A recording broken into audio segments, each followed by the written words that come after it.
Hello friends, world के पिछले chapter में हमने देखा था कि बूमी एंड होबिन एक कैफे में आए थे यहाँ पर पहली डेट के लिए। तो अब आगे क्या होगा? इस चैप्टर की शुरुआत में हम देखते हैं कि होबिन एंड बूमी दोनों ही एक दूसरे के बहुत ही ज्यादा करीब होते हैं। अब बूमी कहती है कि इस बार हमें कोई इंटरप्ट नहीं करेगा ना, तुम्हारा फोन। उसका क्या? तब होबिन कहता है कि वो मैंने साइलेंट पर रखा है, कोई सायरन भी हमें इंटरप्ट नहीं कर सकता। ओ माय गॉड, ये मैंने इतना जोर से कैसे कह दिया? मन में सोच रहा था मैं तो। भूमि होबिन की इतने ज़्यादा क्लोज है, इसीलिए होबिन बहुत ही ज़्यादा नर्वस है। और उसके बाद हम देखते हैं कि भूमि होबिन के पास आकर उसे किस कर लेती है। होबिन शॉक में रह जाता है कि क्या सचमुच इसने मुझे किस कर लिया। होबिन अपने मन में सोच रहा था कि ओह, ये मेरा पहला किस है। होबिन, सचमुच तुम्हारे साथ ये हो रहा है? भूमि ने ऐसा किया है।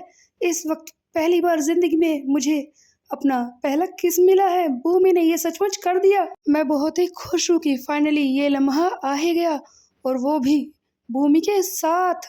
भूमि ने एक दूसरे को पहली बार किस कर लिया है। उसके बाद अगले सीन में हम देखते हैं कि यहाँ पर भूमि बाथरूम में होती है और सोच रही होती है कि ओह, ऐसा लग रहा है कि मेरा दिल निकलकर बाहर आ जाएगा। ये फीलिंग इसे मैं संभाल नहीं पा रही। खैर, किसिंग ये कोई बड़ी बात नहीं, हम दोनों अब अडल्ट हैं और अडल्ट में ये सारी चीज़ें कॉमन होती है। वो मैं किसी तरह से खुद को संभालने की कोशिश कर रही है, लेकिन इसकी बॉडी लैंग्वेज बता रही है कि ये कितनी ज़्यादा नर्वस है। भूमि बाथरूम से बाहर आती है और होबिन से पूछती है, बताओ होबिन, अब हम क्या करेंगे? होबिन, जो और भी ज़्यादा बुरी हालत में है, एकदम स्टैचू की तरह खड़ा है और सोच रहा है कि उसने मुझे किस किया, मुझे फिर से करना है। तब भूमि कहती है कि आज का दिन काफी अच्छा रहा, वैसे हम आगे इसे और नहीं कर सकते।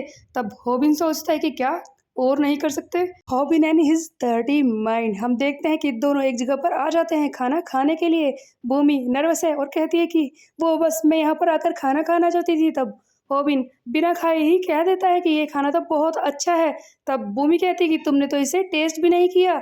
उसके बाद हम देखते हैं कि ये दोनों फोटो स्टूडियो में जाते हैं। होबिन के दिमाग में बस यही चल रहा है कि मुझे क्या हो गया है, मेरा दिमाग एक ही डायरेक्शन में काम क्यों कर रहा है। ओह, इतनी देर में हम दोनों ने खाना खाया, हम दोनों ने फोटो भी खिंचवाई, और हम दोनों साथ में इतनी देर से है, लेकिन मेरे दिमाग में बार बार वही बातें क्यों आ रही है? What's wrong with me? मैं बार बार इसी बारे में क्यों सोच रहा हूँ? क्यों बार बार मेरे दिमाग में बस भूमि की लिप्स, यही चीजें क्यों आ रही है? काफी सारे फन करने के बाद दोनों ही घर की तरफ चलते हैं। तब भूमि कहती है कि क्या तुम सचमुच मुझे नहीं बताओगे कि तुम्हारे दिमाग में क्या चल रहा है? उधर होबिन सोच रहा है कि शायद फर्स्ट किस के बाद सभी के साथ ऐसा ही होता होगा। रोबिन कुछ भी बहाना बनाने लगता है। तब भूमि कहती है कि चाहे तुम मुझे ना बताओ, लेकिन ये बातें तो तुम्हारे फेस पर लिखी है। मैं जानती हूँ कि तुम क्या सोच रहे हो। तुम बार बार मेरे लिप्स को ही घूर रहे हो। इतनी देर से मैंने नोटिस किया है।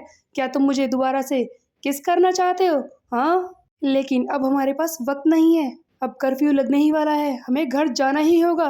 तब होबिन खुद को संभालते हुए कहता है कि ओ ठीक है, फिर मैं तुम्हें घर छोड़ देता हूँ, वैसे भी मैं एक जेंटलमैन हूँ। तब भूमि कहती है कि तुम सचमुच मुझे इतनी बैडली किस करना चाहते हो? हाँ। तब होबिन कहता है कि नहीं नहीं, मेरा ये मतलब नहीं था। तब भूमि कहती है कि तुम चिंता मत करो, मैं बस ले लूंगी, मैं खुद वहां पर जा सकती हूँ, लेकिन मैं तुम्हें बताना चाहती हूँ कि अगली बार जब हम मिलेंगे फिर से ये जरूर होगा। रोबिन के कान में ये सारी बातें कहकर भूमि वहां से भाग जाती है, और उधर एक्साइटमेंट में होबिन भी चिल्ला रहा है कि सेफली घर जाना। होबिन बहुत ही खुश है, गुनगुनाते हुए जा रहा है, वाओ ये केस, अब मैं बड़ा हो गया हूँ, अब मेरा बच्चा होगा, उसका नाम मैं रखूंगा बोबिन, और मेरा ग्रैंड चाइल्ड भी होगा, उसका नाम मैं रखूंगा बोहो। कितना अच्छा होगा। यहाँ भूमि भी बहुत ही ज्यादा खुश होती है कि क्या बात है, आज तो होबिन बिल्कुल ही अलग लग रहा था, वो पहले की तरह नेव बिहेव नहीं करता। आज की डेट के बाद हम दोनों और भी ज्यादा क्लोज आ गए हैं, इसीलिए तो शायद कपल फिजिकल अफेक्शन दिखाते हैं। हाँ, ये कौन है? तब भूमि पूछती है कि तुम कौन हो? एक आदमी आकर इसके सामने खड़ा हो जाता है। उसके बाद अगले सीन में हम देखते हैं कि अचानक से होबिन के गाल पर एक थप्पड़ पड़ता है। तो क्या हुआ था इस बीच में कि होबिन की पिटाई हो रही है। हम देखते हैं कि भूमि की मोम वो इसे बुरी तरह से मार रही है और चिल्ला भी रही है कि ये तुम्हारी वजह से हुआ है। होबिन तो बहुत ही खुश था कि उस दिन के बाद से भूमि के साथ उसकी अगली डेट होगी, लेकिन उसे तो पता ही नहीं था कि ये आखिरी डेट थी। भूमि के साथ ऐसा हो जाएगा, होबिन जानता ही नहीं था। भूमि की मोम चिल्ला रही कि देखो मेरी बेटी को तुमने क्या कर दिया, तुम्हारी ही वजह से इसके साथ ये हुआ है, तुम इसे कैसे ठीक करोगे बताओ मुझे। आज से पहले ये कभी भी नहीं हुआ, कितने दिन से वो डोर में रह रही है, लेकिन तुम्हारे साथ आने की वजह से ये सब हुआ है, तुम इसे कैसे ठीक करोगी। उधर होबिन की हालत खराब है, भूमि को ऐसे देखकर वो समझ ही नहीं पा रहा कि इतनी सी देर में भूमि के साथ कैसे ये सब हो गया। वो तो कितना खुश था। भूमि के डैड अपनी वाइफ को संभालते हैं और उसके बाद होबिन से कहते हैं कि मुझे भी पता है कि तुम्हें भी शौक लगा है ये सब जानकर। तुम्हें पता है, हमें बताया गया कि एक आदमी रास्ते से गुजर रहा था, उसी ने भूमि को देखा, वो सड़क पर बेहोश पड़ी थी। ज्यादातर लोग ऐसा नहीं करते, कोई भी मुसीबत मोल लेना नहीं चाहते, लेकिन उसी आदमी ने 911 को कॉल किया और भूमि को हॉस्पिटल में जाने में मदद की। पता नहीं उसके साथ क्या होता। पुलिस वालों ने सीसीटीवी को चेक किया है, लेकिन जिसने भूमि पर अटैक किया था उसका फेस नहीं दिख रहा। ऑफ कोर्स वो अपनी आइडेंटिटी को छुपाना चाहता होगा। भूमि के सर पर भी चोट लगी थी, से खून भी निकल रहा था। पता नहीं उसने मेरी बेटी के साथ ऐसा क्यों किया है। क्या तुम इस बारे में कुछ जान पाओगे होबिन? होबिन सोच रहा है कि ये कैसे हो गया भूमि के साथ, क्योंकि थोड़ी देर पहले तो मेरे साथ ये थी, कितनी खुश थी। शायद मैं इसके साथ जाता डोर्म तक तो ये सब होता ही नहीं। होबिन बाहर आता है, तभी से एक फोन आता है अननोन नंबर से, जिसे देखकर होबिन हैरान रह जाता है। सामने हाइसुसियो की आवाज सुनाई देती है। हाइसुसियो कहता है कि क्या हुआ होबिन, तुम तो बहुत ही ज्यादा घबराए हुए लग रहे हो, क्या हुआ? उसे देखकर तुम्हें बहुत ही बड़ा शौक लगा है ना?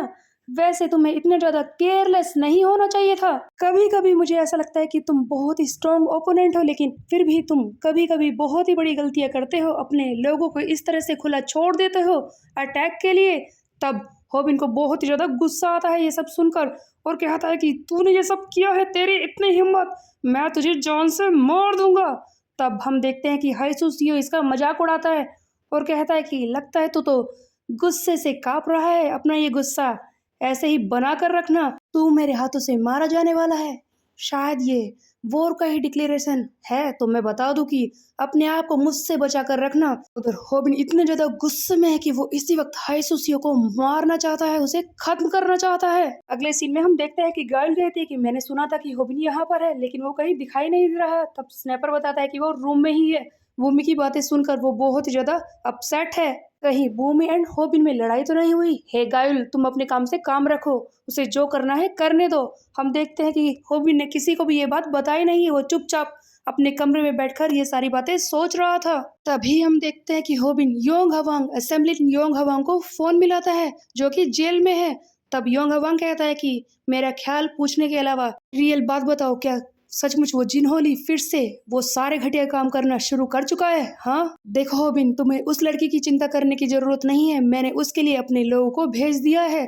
तो योंग हवांग ने अपने पुलिस वाले साथियों से मिलकर भूमि के लिए सिक्योरिटी भेज दी थी। होबिन रिलैक्स्ड है कि अब भूमि को कुछ भी नहीं होगा, लेकिन उसे कुछ ना कुछ तो करना ही होगा हाइसुसियो को सबक सिखाने के लिए। होबिन योंग हवांग को थैंक यू कहता है कि फादर आपने मेरी हेल्प की, लेकिन इसके दिमाग में बस यही चल रहा है कि ये तो पहले जैसा ही हो रहा है। वो सारे लोग जो मेरे अपने हैं उनको मुसीबत में मैं नहीं डाल सकता। इसके हाथ में सियोंगजन की दी हुई वो पेन ड्राइव है, जिसे देखकर ये सोच रहा है कि पता नहीं मैं कहाँ से शुरू करूँ, मैं क्या करूँ। सियोंगजन, तुम जहाँ पर भी हो तुम खुश तो हो ना? सो बेसिकली इसे सियोंगजन की याद आ रही थी। तभी हम देखते हैं कि स्नैपर एंड गायुल चिल्लाते हुए आते हैं कि होबिन, तुम कमरे में इतना अंधेरा करके क्यों बैठे हो? ये देखो यहाँ पर क्या हो रहा है। होबिन अपने साथी से पूछता है कि बताओ क्या हुआ, तुम इतने शौक में क्यों हो? तब स्नैपर अपने फोन पर एक लाइव स्ट्रीम होबिन को दिखाता है और कहता है कि देखो ऐसा कैसे हो सकता है, मुझे तो यकीन ही नहीं हो रहा है। होबिन लाइव स्ट्रीम जैसे ही देखता है वो भी बहुत ही बड़े शौक में रह जाता है कि सामने से आवाज आ रही है कि गाइस ये मैं हूँ, आप सबका सियोंगजन बाइक। मुझे समझ में नहीं आ रहा कि मैं आपसे क्या बात करूं, लेकिन हाँ मैं वापस आ गया हूँ। हाँ आप सबने बिल्कुल सही देखा, मैं हूँ आप सबका सियोंगजन, जिससे आप इतना ज्यादा प्यार करते थे, जिसे इतना ज्यादा पसंद करते थे, मैं अभी भी जिंदा हूँ। उप्स, मैं भूल गया, मुझे ऐसे अचानक से देखकर आप सबको शौक लगा होगा, मुझे समझाना होगा। होबिन ने उसके साथी लाइव स्ट्रीम देखकर हैरान है कि आखिरकार सियोंगजन जिंदा कैसे हो सकता है, जबकि वो तो होबिन की आंखों के सामने मरा था। तब स्नैपर कहता है कि ये लाइव स्ट्रीमिंग पर लोगों को देखो कितनी जल्दी इससे कनेक्ट कर रहे हैं। होबिन वही सारी बातें सोच रहा है कि सियोंगजन तो उसकी आंखों के सामने मरा था, वो तो हमेशा उसे याद करता है, लेकिन ऐसा कैसे हो सकता है? वो जिंदा कैसे हो सकता है? ये बहुत ही बड़ा सच है कि कोई भी मरा हुआ आदमी वापस नहीं आ सकता। ये इंसान जरूर फेक है, लेकिन ये है कौन?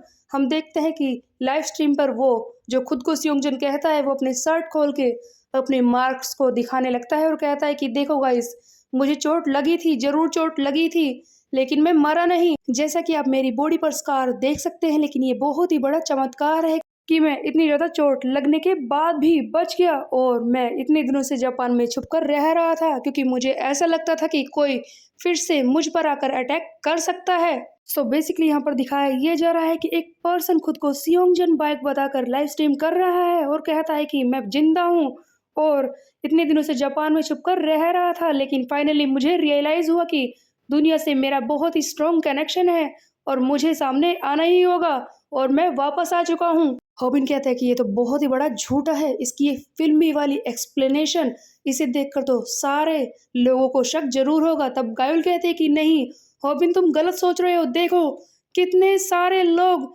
इससे जुड़ते जा रहे हैं, वो लोग इसकी बात मान रहे हैं।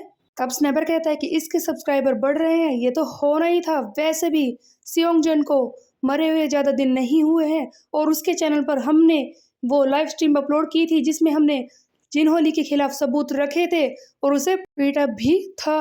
और वैसे भी सियोंगजन के बारे में जो भी तुमने इन्फॉर्मेशन चैनल पर दिखाई थी, उससे सभी व्यूवर्स को यही लगता है कि वो कितना अच्छा है। लोग हमेशा उसी चीज पर विश्वास करते हैं जो उन्हें रिजल्ट मिलता है, और सियोंगजन की हेल्प से जो हमने काम किया था उससे जिनहोली को पकड़ा गया था, इसीलिए वो इस वक्त स्टार बन गया है और उसकी वापसी एकदम स्टार की तरह ही हुई है। इधर हम देखते हैं कि ये सियोंगजन कहता है कि वैसे वी हिट ने मेरे मरने की वीडियो बनाकर मेरी जान बचाई थी, उन्हीं की हेल्प से मैं दोबारा से यहाँ पर आ पाया हूँ और उन्हीं को असली रिकॉग्नाइजेशन मिलनी चाहिए। तभी हम देखते हैं कि मांगी हवांग भागकर आता है न्यू हेयर स्टाइल के साथ और चिल्लाता है कि देखा तुमने, सियोंगजन वापस आ चुका है। हॉबिन के दिमाग में बस यही चल रहा था कि मुझे उसे खुद से मिलकर ही देखना होगा कि वो सचमुच सियोंगजन बायक है या नहीं।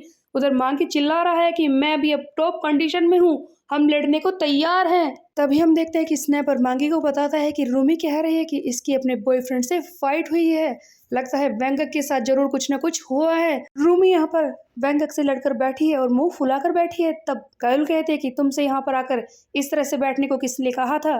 अगर तुम मुझे सच नहीं बताना चाहती तो जाओ यहाँ से, अपने घर जाओ, हमें सियोंगजन के बारे में बात करनी है। स्नैपर मांगी से कहता है कि हम सब लोग सियोंगजन के बारे में ही बात करने के लिए बैठे हैं, तुम रिलैक्स करो, वैसे तुम्हारे ये बाल काफी अच्छे लग रहे हैं। इस पर हॉबिन कहता है कि रूमी वेंग के साथ डेटिंग कंटेंट बनाकर मिलियन ऑफ सब्सक्राइबर ले चुकी है और ये उसे खींचने की बात कर रही होगी, इसीलिए तो इनकी लड़ाई हुई है।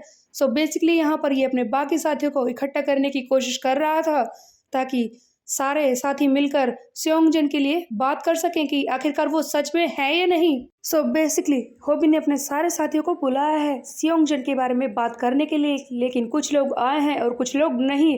उधर रूमी वेंग की वजह से मुंह फुलाकर बैठी है। फाइनली मीटिंग शुरू हो जाती है जहां पर हॉबिन कहता है कि ये बात मैं जानता हूं कि वो मर चुका है, हम सब ने खुद उसका फ्यूनरल अटेंड किया था और अब वो कैमरे के सामने फिर से वापस कैसे आ सकता है। तब मांगी कहता है कि वैसे वो बहुत ही ज़्यादा स्ट्रॉन्ग था, तो हो सकता है कि उसके चांसेस हो बचने के, और हो सकता है कि वो उस अटैक से बच गया हो। रूमी कहती है कि पहले तो मुझे ऐसा लगा था कि कोई ऐसा इंसान है जो उसकी तरह दिखता है, लेकिन जैसे जैसे मैंने लाइव स्ट्रीम को देखा मुझे यही लगा कि वो सचमुच सियोंगजन बायक ही है। क्या तुमने उससे कांटेक्ट करने की कोशिश की? तब स्नैपर कहता है कि हाँ हमने की थी, लेकिन हमें कुछ भी नई बातें पता नहीं चली। हम सब ने मिलकर उसे कांटेक्ट करने की कोशिश की थी, उसे मेल भी किया था अपनी इन्फॉर्मेशन से, लेकिन उसका सिर्फ इतना ही जवाब आया कि इस वक्त वो हमसे मिलने नहीं आ सकता क्योंकि वो जापान में है।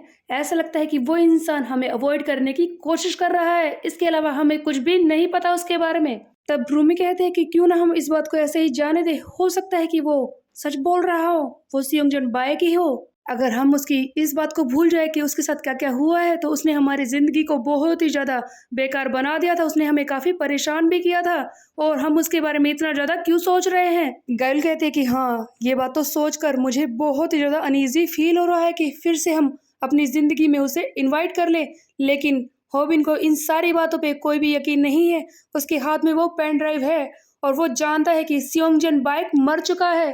तब होबिन कहता है कि हाँ, मैं जानता हूँ कि उसने जो भी कुछ किया है उसे किसी भी चीज़ से जस्टिफाई नहीं किया जा सकता, लेकिन मुझे जानना ही होगा कि आखिरकार ये सब हो क्या रहा है और वो सियोंगजन बाइक है या नहीं। हम दोनों एक साथ काफ़ी कुछ कर चुके हैं। तब हम देखते हैं कि होबिन सियोंगजन बाइक का सच पता लगाने के लिए खुद ही वहाँ से जाने लगता है। इसके साथ ही रोकते हैं और कहते हैं कि आज से पहले हमेशा हमने तुम्हारा साथ दिया है। तब मांगी कहता है कि हाँ, इस चीज़ का भी सच पता लगाने में मैं तुम्हारा साथ दूंगा। अब हम सारे स्ट्रांग हो चुके हैं। रूमी कहती कि हम सब फैमिली है। गाउल कहते हैं कि अगर हम साथ मिलकर काम करेंगे तो कुछ भी मुश्किल नहीं होगी। स्नैपर भी कहता है कि हाँ, हम सबको साथ मिलकर ही काम करना चाहिए। तो बताओ होबिन, तुम्हारा प्लान क्या है। तब होबिन कहता है कि वो बात यह है कि अभी तक कोई प्लान नहीं है, लेकिन हम साथ मिलकर जरूर एक अच्छा सा प्लान बना लेंगे। सारे लोग मिलकर इस नकली सियोंगजन बाइक का सच पता लगाने को तैयार थे। नेक्स्ट सीन में हम देखते हैं कि जिन होली किसी इंसान से मिलने के लिए आता है। ये आदमी कोई और नहीं है, ये है पैंगो वी, जो क्रैम स्कूल में होबिन को मिला था। हाइसुसियो के क्रू में से एक पैंगो वी जिन होली इसी से मिलने के लिए आया है। तब ये जिन होली के साथ गाड़ी में बैठ जाता है। उसके बाद हम देखते हैं कि पैंगो वी ये जिनहो से कहता है कि मुझे तो यकीन नहीं हो रहा कि आप खुद यहाँ पर आ गए। तब जिनहो ली कहता है कि तुमने मुझे जो भी बताया है मुझे खुद जाकर कंफर्म करना होगा कि आखिरकार वो सचमुच सियोंगजन बाइक है या नहीं। तब हम देखते हैं कि ये पेंगो वी से कहता है कि मुझे तुम्हारे न्यू बिजनेस से काफ़ी ज़्यादा होप है, मुझे तुम डिसअपॉइंट नहीं करोगे। तब पेंगो वी कहता है कि ऑफ कोर्स ऐसा नहीं होगा, लेकिन आप ये तो बताइए कि आप इस वक्त क्या देख रहे हैं। तब जिनहोली कहता है कि तुम्हें कैसा लगेगा कि अगर ऐसा कोई इंसान जो मर गया हो अचानक से तुम्हारे सामने आ जाए। वैसे तो मुझे इसे देखकर खुशी भी हो रही है और थोड़ा सा डर भी लग रहा है। तो क्या लगता है गाइस कि ये इंसान जो सियोंगजन बाइक खुद को बता रहा है, क्या ये जिनहोली के ही किसी प्लान का हिस्सा है या फिर कोई और ही इंसान है जो उसकी आइडेंटिटी को यूज कर रहा था। हम देखते हैं कि ये इंसान इस वक्त लाइव स्ट्रीम कर रहा है। तभी ये बीच में लाइव स्ट्रीम को एंड कर देता है और कहता है कि फाइनली मेरे पास कुछ गेस्ट आ चुके हैं, मैं काफ़ी ज़्यादा नर्वस हूँ। तब हम देखते हैं कि ये सियोंगजन बाई कहता है कि मैंने आपको एक्सपेक्ट किया था। जिनहो ली और वो पेंगो वी यहाँ पर आ चुके हैं। तब जिनहो ली इसे देखकर कहता है कि ओह, जितना मैंने एक्सपेक्ट किया था ये तो उससे भी कहीं ज़्यादा है। तो बेसिकली ये पेंगो वी के द्वारा ही क्रिएट किया हुआ एक नकली सियोंगजन बाइक है जो जिनहोली के लिए ही काम करेगा। तब जिनहोली खुश रहता है इसे देखकर और कहता है कि क्यों ना मैं यहाँ पर बैठ जाऊं, उसके बाद हम बात करेंगे, क्योंकि लगता है इसने हमारे लिए काफी अच्छा खाना प्रिपेयर किया है। मैंने सही कहा ना सियोंगजन। जिनहोली ने एक नकली सियोंगजन दुनिया के सामने लाकर खड़ा कर दिया है। तो क्या सचमुच होबिन इसका सच पता लगा पाएगा? Let's find out in next chapter. तब तक मेरे चैनल को सब्सक्राइब कर ले, बेल के आइकन को प्रेस। मिलते हैं, बाय बाय गाइस।